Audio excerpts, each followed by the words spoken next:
Your choice for placing styles in one versus another place doesn't only affect how reusable the styles are, but it also affects which style declarations override other style declarations. Let's jump into the code and take a look at an example. Okay, so I'm in Sublime Text and I'm looking at the file called styleplacement.html. Let me go ahead and quickly rearrange the screen so you could see the browser and the code editor at the same time. So here's our HTML document, and so far we've been specifying all of our styles inside the style tag that sits inside of the head tag of our HTML document. And in this case, we're specifying that every H2 in our HTML document should have the color, the text color, maroon. As you can see, the subheadings, the H2s, are in fact maroon.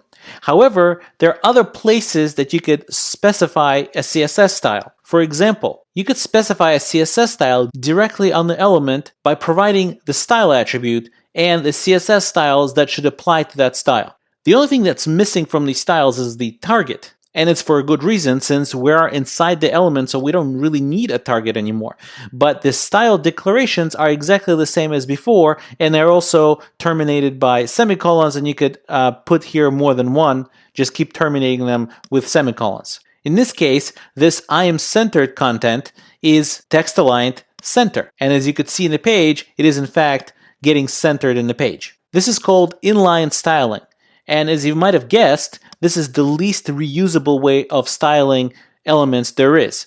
So for example, if you wanted to style something similarly within the same page, you would literally have to copy and paste the styles somewhere else in order to achieve that. For that reason, this is the least preferred method of styling, and you should really try to stay as far away from this as possible. I personally suggest that you only use this for some very quick testing just to see what the style would look like. The style and location that we usually used in this class is a little better than an inline style. It's better because I could specify classes and target multiple elements with my selectors here. However, what happens if I have multiple pages in my website and I want them to look consistent? Which means specifying the styles inside the head tag of one particular HTML page is really not going to help me with the others.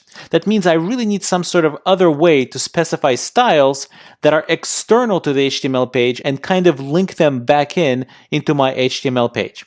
Well, this is what external style sheets are all about. And you can see that we're specifying one here with a tag called link, and we're telling the browser that it's the style sheet and its location using the familiar href attribute.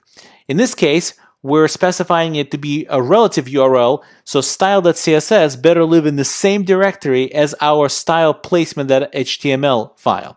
And in fact it does, and this is what it looks like. External style sheets are just styles with list of CSS rules. There's no particular tags that have to surround any of this. So as you can see, in this style.css, we're specifying that the entire body, meaning the entire viewport, its background color should be gray, and the font size should be 130% of whatever the default font size is. And if you look to our page, you could see that the fonts are a little bit bigger than usual, and certainly the background is gray. That styling came from style.css.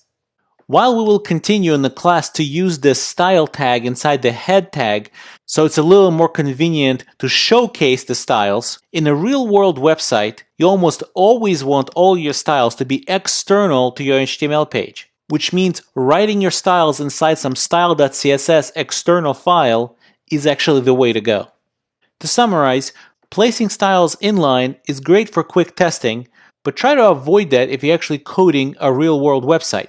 Real-world websites almost always use external style sheets, which means you take all of your styles and you place them in an external file, and then you link it back into usually several HTML pages. That technique doesn't only reuse your CSS styles, but also promotes consistent look throughout your entire website. And on top of that, since you externalize your CSS styling into one file, each subsequent page in your website will not have to re-download the CSS styles over and over again. While we use the head styles for just demonstration purposes, in the real world they're usually used to override some external ones. However, even that practice is a little bit questionable. If you're trying to override styles that are external to your HTML page and you have no control over, it's better to create your own external CSS file and then specify it below the external CSS file that you have no control over. However, that does get a little bit into conflict resolution between styles,